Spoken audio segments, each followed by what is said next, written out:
Start అయిందా? Start అయింది. మీరు స్ట్రీమింగ్ స్టార్ట్ చేశారా? చేస్తాం. మీరు చెప్తాను. So yesterday I was trying to talk to you about universal program of immunization, which is an important topic from both theory point of view as well as practical point of view for you people in the examinations. In fact, I am talking it as a part of the revision plan which I have for you people. Now, universal program of immunization, to start with, timeline. So initially, somewhere in the 80s, it was called as expanded program of immunization, introduced after smallpox eradication program. And so it was confined to urban areas, and BCG, DPT, oral polio vaccine and typhoid vaccine. These were the vaccines. See, at the time there used to be a killed typhoid vaccine. So these were the vaccines that were being administered. Typhoid especially was being administered in school children. And afterwards, in 1985, so universal immunization program was introduced, expanded to entire country, and to that program, BCG, DPT, OPV, typhoid was removed and measles was added. So close monitoring of more than 1 year age group as part and parcel of PSC functioning, it has started. Now here I would like to make a special mention of technology mission. At that time there used to be one Harvard educated person, Sam Petroda. So he has taken 4 important initiatives. One initiative is in telecom. The second is with respect to the program of immunization. Third is computerization, and fourth is drinking water supply. So that is what we call as technology mission. So this universal program of immunization, Government of India has taken it up as a part of technology mission. And now, afterwards, in 1990, mass vitamin A prophylaxis program, it was integrated with this universal program of immunization. So most of you must be remembering in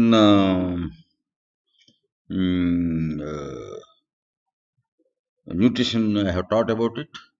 Say 6 months old baby, we are giving 1 lakh international units of vitamin A solution. Whereas above the 1 year and above, up to the age of 5 years, we are giving 2 lakh international units of vitamin A solution once in 6 months. So this solution goes and is stored in liver, and vitamin A is gradually released, so that in the most vulnerable period of a child's life, vitamin A is in adequate quantities, irrespective of his dietary intake. So, and then this program was integrated with the Child Survival and Safe Motherhood program in 1992. And in 1995, a new concept was introduced, that is pulse polio immunization, what we call as. So, all the children above the age of 7 years, once in a year, they were being submitted to a pulse or a polio drops campaign, irrespective of the vaccination status of the child.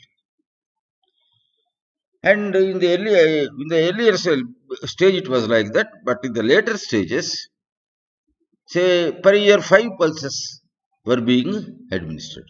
So the essence of this pulse polio immunization program was to administer oral polio vaccine, 2 drops to each child below the age of 7 years on a fixed day throughout the country, not only in the dwelling places, but also those children who are traveling, that is in railway stations, bus stands. So everywhere polio booths were set up, polio vaccination booths were set up, and on a large scale people were involved.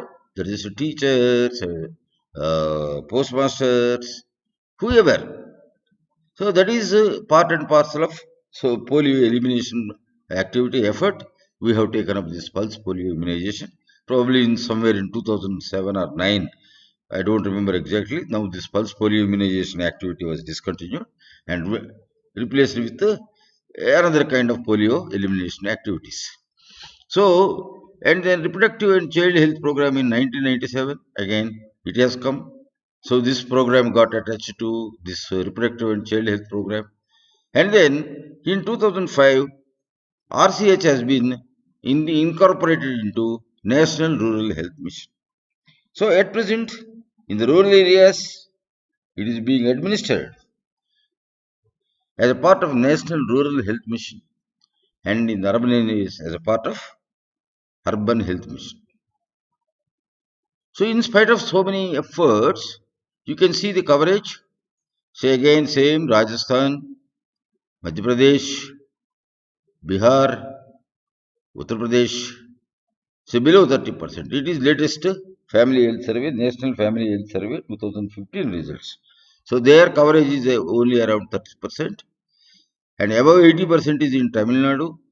Between 70 and 80% is Kerala, and then Andhra Pradesh and all these other states, they are 60 to 70%. You can see that. So responsible now in this universal program of immunization, it is of interest to us because in future you may work as a medical officer, government medical officer in one of the primary health centers. So if at all you happen to work there as a medical officer, what are your responsibilities? So first of all, planning is you are not administering vaccine. You are not going to the villages and administering vaccine.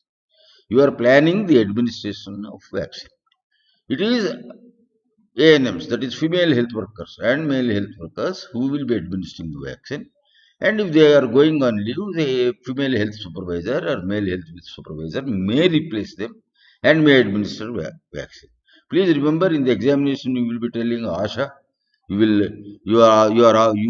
may also say Anganwadi worker. They are not the people to administer. They cannot administer injections.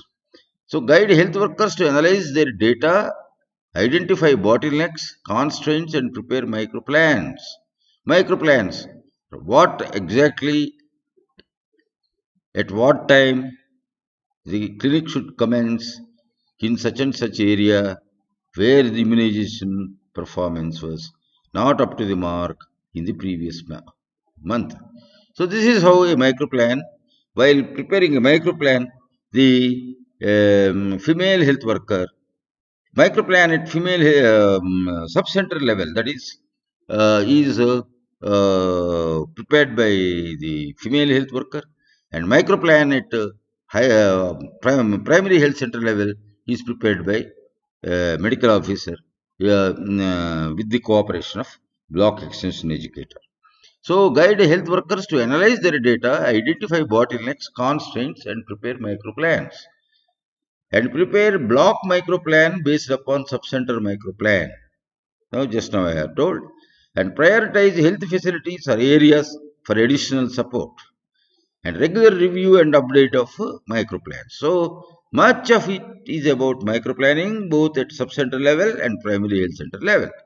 Ensure that all health facilities display a map of the respective areas with population covered, session plan, and work plan. Ensure that signboards are placed for the session sites, and plan for monitoring and supervision, and plan for information, education, and counseling. So another responsibility of the medical officer, apart from planning for the immunization program, is cold chain and logistics management. So ensure monthly visit from district headquarters cold chain store for monitoring and for any other maintenance works of cold chain equipment. Cold chain equipment means ice-lined refrigerators, cold boxes, and vaccine carriers. Of course, vaccine carriers only require replacement. If they get broken, they don't require repairs. So maintain and monitor cold chain and manage vaccine stock and logistics of PHC and CHC. ensure that sufficient vaccines and supplies are available for all sessions, and then ensure regular distribution of vaccines and supplies to ANM, health worker at outreach session sites, although alternate vaccine delivery system.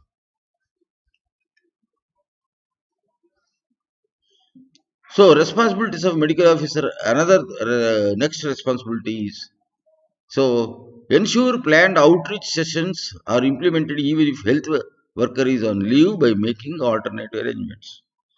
Say usually throughout the country, throughout the state, on a fixed day, immunization will be conducted in every sub-center. Previously, it was in our Telangana state, it was Wednesday. And apart from that, female health worker is supposed to conduct an outreach session.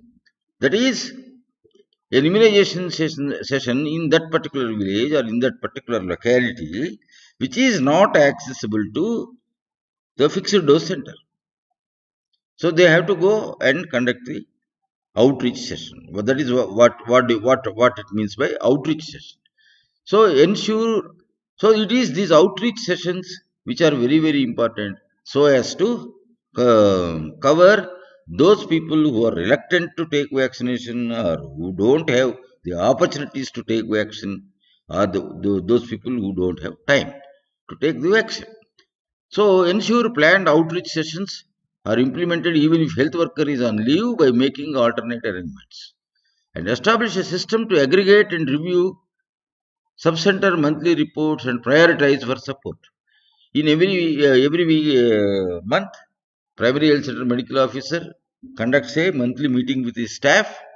So in that meeting, top priority should be given to this program of immunization, and establish a system to aggregate. So all the statistics brought by the female health workers are aggregated and reviewed by the medical officer, and with suggestions, and ensure reporting of vaccine preventable disease and AEFI cases. VPD is vector.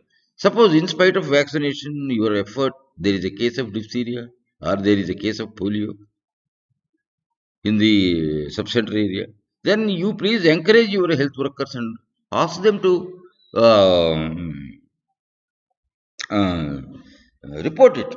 Then only the population will develop some amount of trust on the health service. Otherwise, I will give just vaccine, but if a case of whooping cough is there, I don't bother to treat it.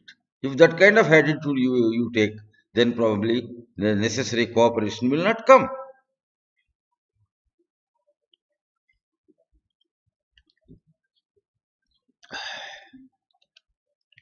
And the proper reporting of vaccine preventable disease case, if at all it is occurred, and adverse events following immunization.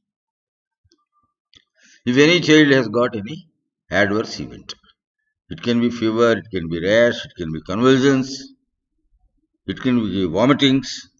So whatever it is, there is a classification of AEFI, minor and major. So that it takes, I cannot discuss here. So that reporting, AEFI reporting should be ensured. And then send complete report to the district on time. Give update on the progress of the activity during monthly meeting in the district headquarters. Ensure the use of simple monitoring tools such as coverage, monitoring chart, supervision checklist, tracking bags, etc.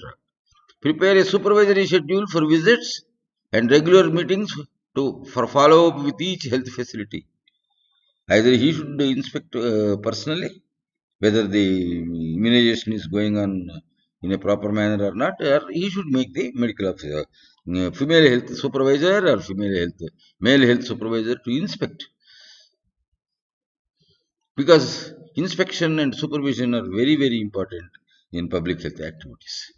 Provide on-job training and solve issues on spot as often as possible. Maintain supervisory logbook at PHC and subcenters, and conduct monthly, fortnightly review meeting of health workers, and organize intersectoral coordination meetings at PHC to coordinate with ICDs, local village administration, and NGOs. So rational immunization schedule. This slide is a little bit outdated. Now the present thing is, now for pregnant women, what should be the immunization?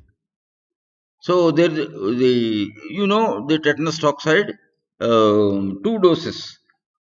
So first initial primary dose and then secondary dose. 2 doses are required to generate immunity at a interval of 3 weeks.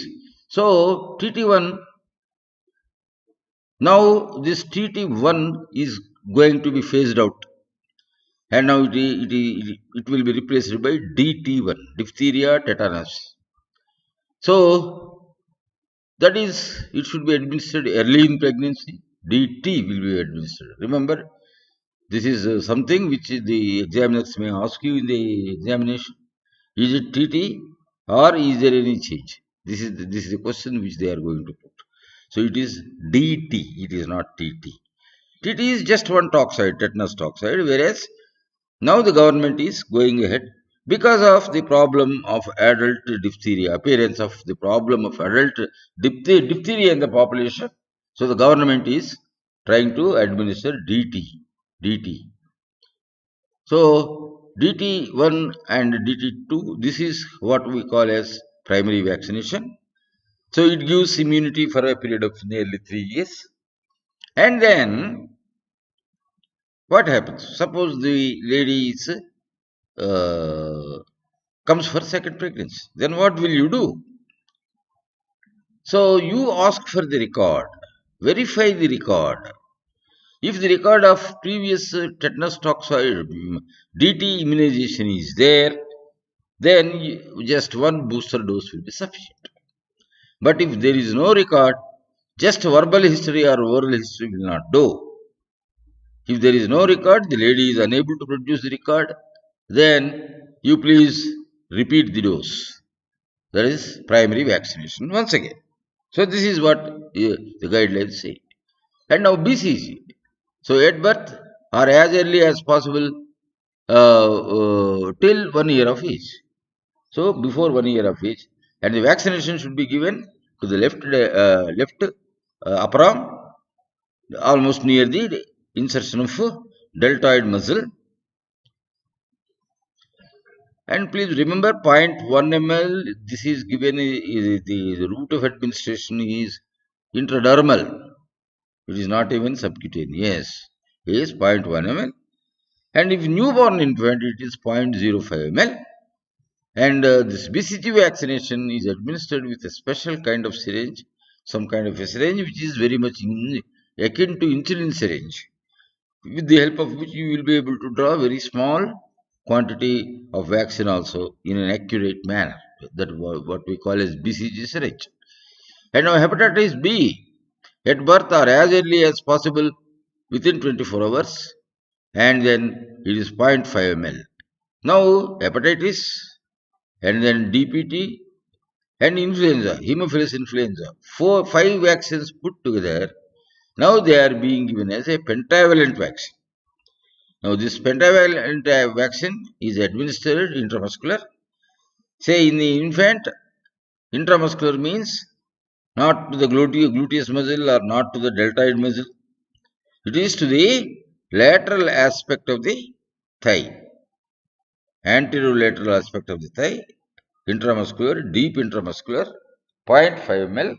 Now Telangana state government is giving pentavalent vaccine. Remember this? Huh?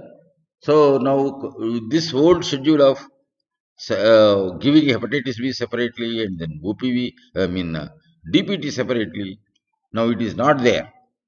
Now 5 vaccines put together. So as a result, we are able to reduce 2 injections to the baby. But these 2 injections have been replaced by IV polio. The intramuscular administration.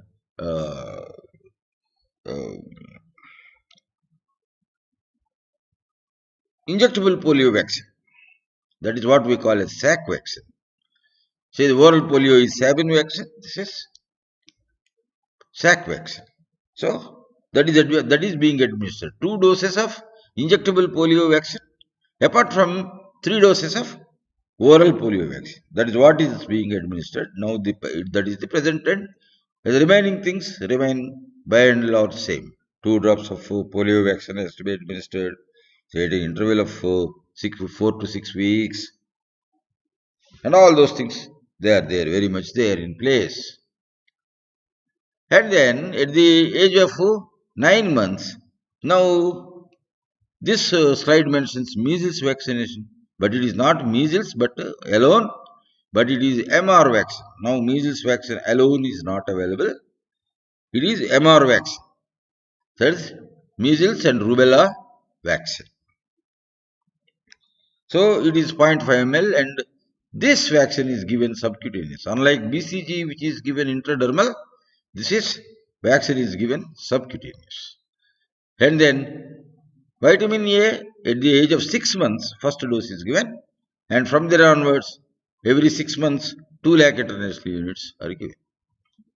So for children, DPT booster 16 to 24 months, 0.5 ml intramuscular, so anterolateral side of the mid thigh, and OPV booster again 16 to 24 months, 2 drops oral polio. And Japanese B encephalitis, it is not being given in our state, but it is being given in some other states like Uttar Pradesh. And at the age of 5 to 6 years, DT booster is being given. And now everywhere it is DT now. It is no more TT. Now, I want to give you a brief description of cold chain.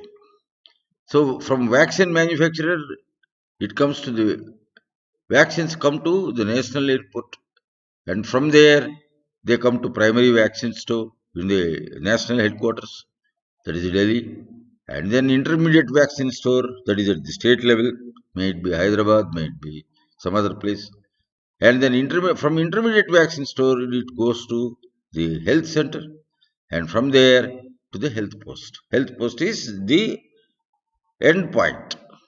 So intermediate vaccine store is the store present in the district headquarters or state headquarters. So intermediate vaccine store, and so this is how the vaccine is transported. So what is how it is? So it is special aircraft, it is international transport, it is done in a special aircraft. And now in the national airport, the transit storage facilities will be there, and their vaccines are maintained at a temperature of 2 to 8 degrees centigrade. And then primary vaccine store, cold room, 2 to 8 degrees centigrade, and freezer room, minus 15 degrees centigrade to minus 25 degrees. For prolonged storage, now which vaccines have to be stored at what temperatures? I will be telling as the lecture proceeds. So cold room, so minus 15 to minus 25 degrees centigrade. And then at the intermediate vaccine store, again same story, 2 to 8 degrees centigrade, and then freezer room. And in the health center, refrigerator is 2 to 8 degrees. Here there is no freezer, because here stocks are not held for a very long time. The stocks are brought, put in the ice-lined refrigerators. So what is an ice-lined refrigerator? See, in the rural areas, usually power failures are common. Of late, they have become uncommon, but previously they were. So what ice-lined refrigerator consists of is a lining consisting of packs, vaccine packs. No, sorry, ice packs. So as a result of this lining, the temperature in the refrigerator is maintained at 2 to 8 degrees centigrade for a period of 12 hours, even if the even if the power failure occurs. That is the purpose of isolated refrigerator at the peripheral point, that is primary health center. As far as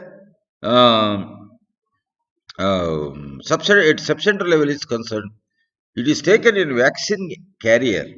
The vaccine is carried to the vaccination site through vaccine carrier. They also consist of ice packs, and in between ice packs, the vaccine is placed. So vaccine manufacturer, again the same thing, depicted pictorially. Please remember, from district vaccine store, it is brought in vaccine vans which are air conditioned.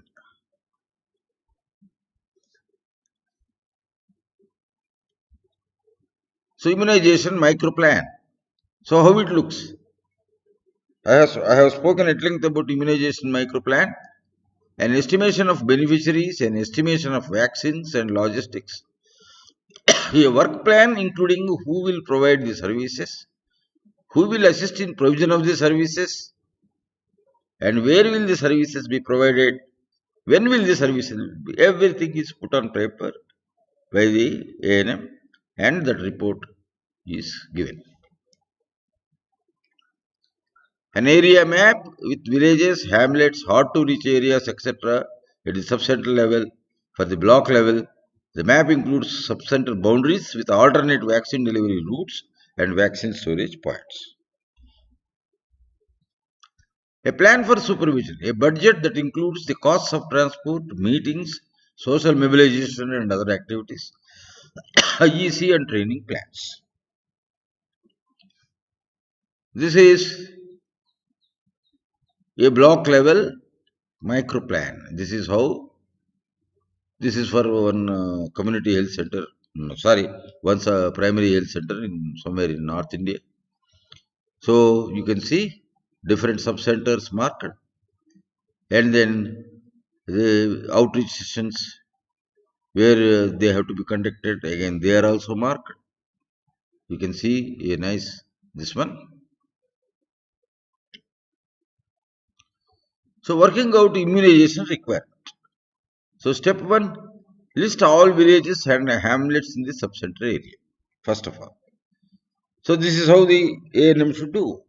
Write the total population of each village based on actual head count.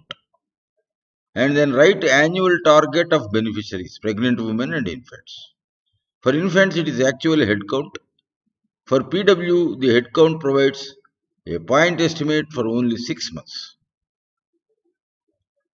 Hence, multiply the health count by 2 to arrive at an estimate of for 12 months. So, write monthly target of beneficiaries, pregnant women and infants. Divide the annual target of pregnant women and infants by 12 to get the monthly target. So, this is very simple. But please remember, ANM is qualified up to only 10th class, and most of them are 10th or intermediate, not more than that.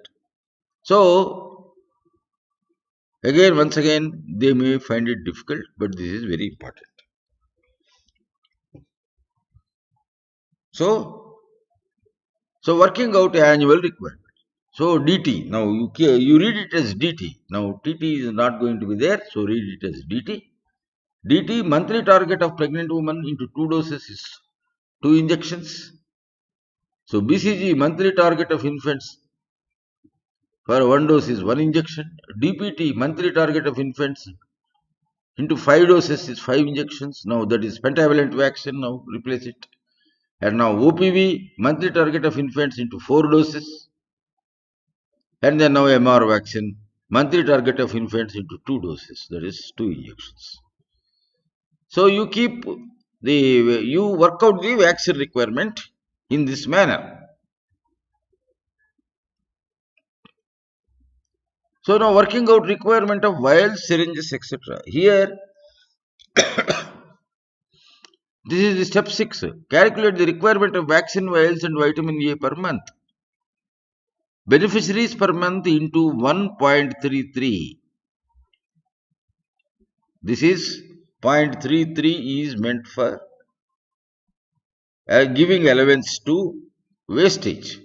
For each vaccine, the wastage is the allowance of wastage given is allowance for wastage given is different. So OPV, it is 1.33. MR vaccine also 1.33, and vitamin A, it is only 1.11 because it is not going to expire that easily. And pentavalent vaccine also is included in this only 1.33. So almost all vaccines. So you remember 1.33 and 1.11.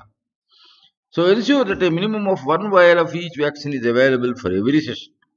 Also ensure that the ampules of diluents are equal to the required number of BCG, measles and JE. So it is as much important to have diluents as well as. So vaccine sensitivity. Now this is a very important slide which all of you should remember. So vaccine exposure to heat and light and exposure to cold. What happens? So each vaccine has got its property. So BCG relatively heat stable but sensitive to light. Remember that. So that is the reason why it is supplied in dark colored vials.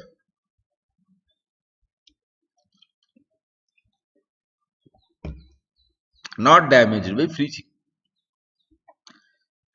In fact, it is a freeze dried vaccine. So point 2 temperature at which it has to be stored 0.2 degrees to 2 degrees centigrade to 8 degrees centigrade. So oral polio, it is highly sensitive to heat. So not damaged by freezing. It can be kept in the freezer compartment also. Point plus 2 degrees centigrade to 8 degrees centigrade is the optimum. Now MR vaccine sensitive to heat and light, both it is sensitive. Remember this point. So not damaged by freezing.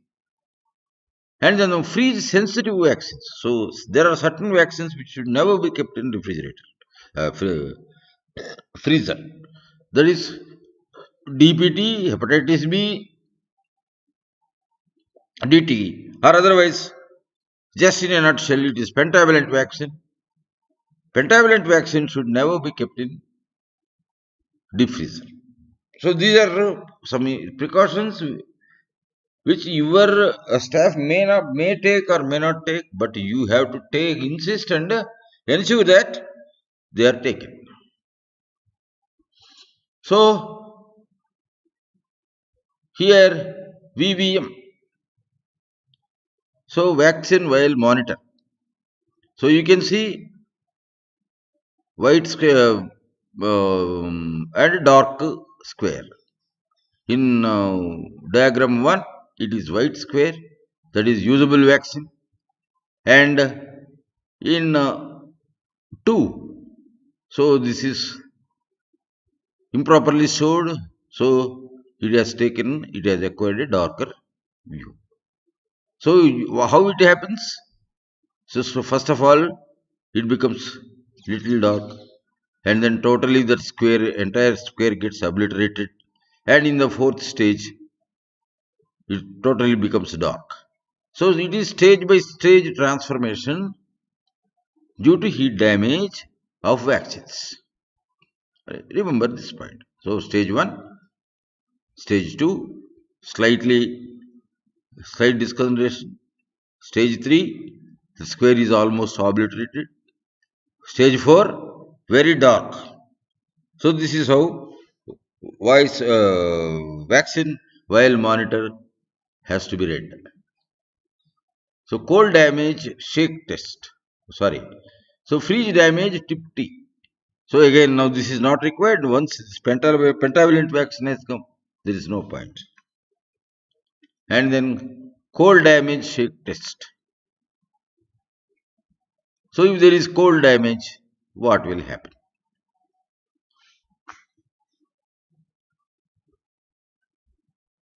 So just you take a control vial and then you take the vaccine which you want to test. And then cold damaged vaccine.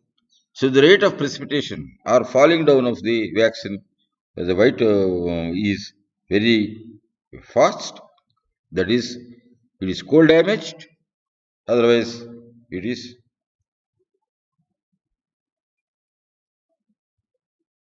not damaged. Now, this is the syringes which are used in universal program of immunization are auto-retractable. Sorry, I am not in a position to. Oh.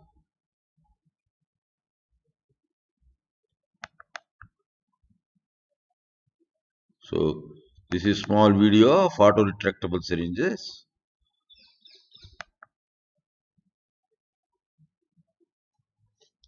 How it works.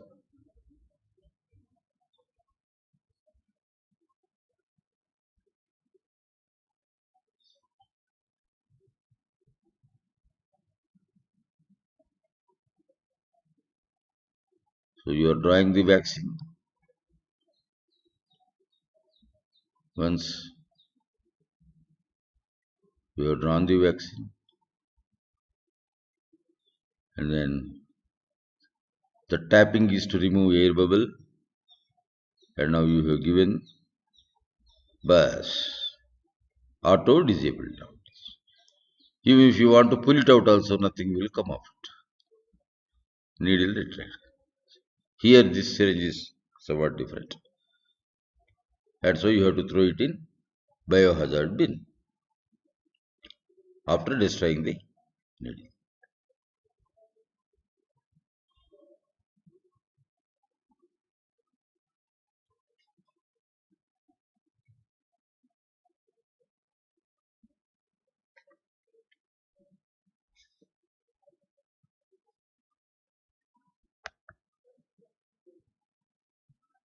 Why?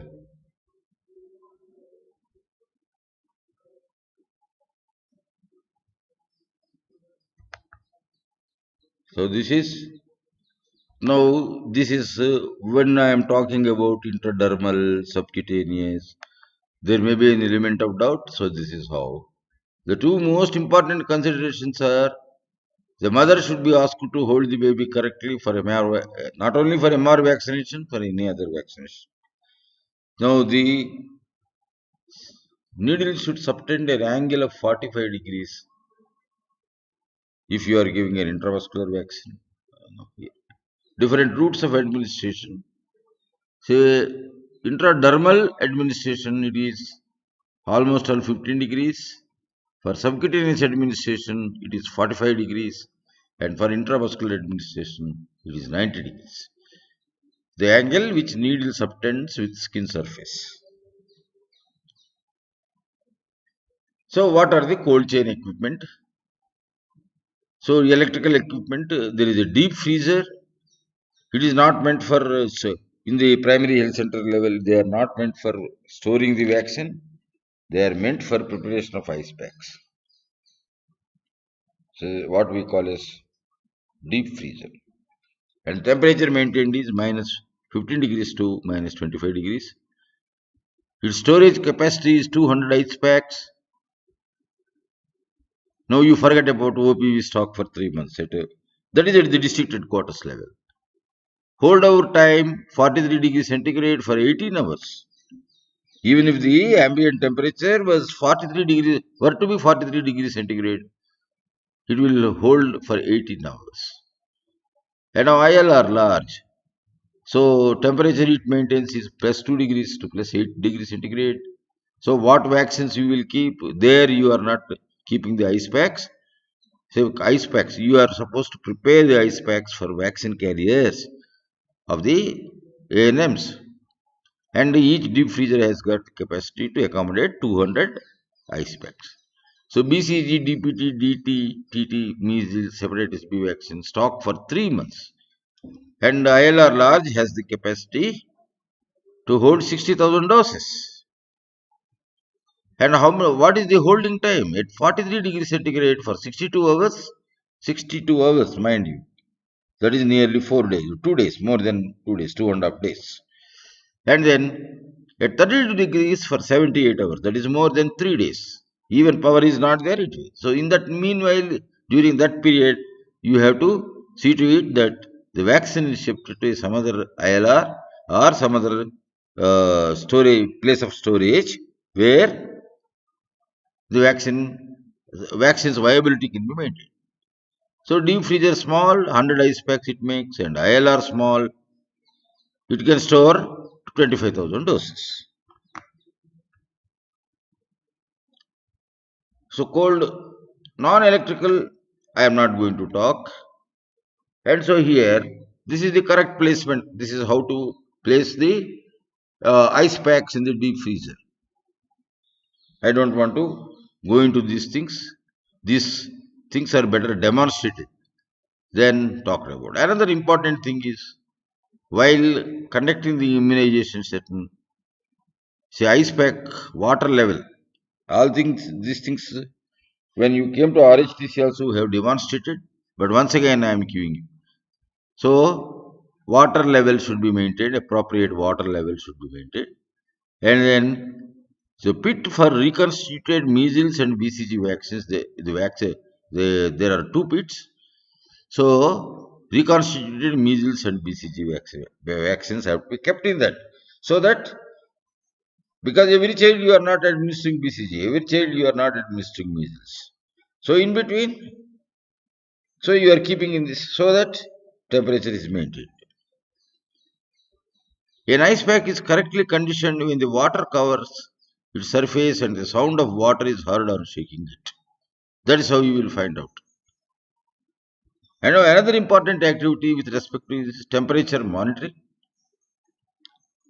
So temperatures in deep freezer and ILR should be monitored daily twice and reading should be recorded. And it is your responsibility to see to it that they are recorded. You have to check it. Alternative storage with ILR, store vaccines in cold boxes with conditioned ice packs. Place thermometer inside the cold box. So cold boxes are those things which are given to some primary health centers. So in the event of power failure, they are kept there.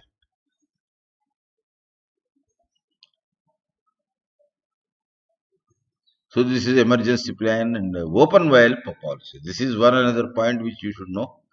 To make sure that vaccines remain effective with as little wastage as possible, a policy of managing opened vials is needed. Opened vials can be used to withdraw a number of doses if they are stored correctly. Multi-dose vials of OPV, DTP, TT, DT, hepatitis B, and liquid formulations of HIV vaccines, from which one or more doses of vaccine have been removed during an immunization session, may be used in subsequent immunization sessions. That is, pentavalent vaccine, for up to a maximum of 4 weeks, provided that all of the following conditions are met. What are those conditions? The expiry date has not passed. The vaccines are stored under appropriate cold chain conditions. The vaccine vial septum has not been submerged in water, and aseptic technique has been used to withdraw all doses. And the vaccine vial monitor, if it has not reached the discard point, that is step 3 or step 4. The vaccines that have to be discarded on the same day, open vials of measles and BCG, must be discarded then and there itself. Rationale for discarding. The freeze-dried formulation contains no preservative and after being reconstituted with a diluent must be discarded at the end of the session or within 6 hours, whichever comes first. And then solar cold chain equipment.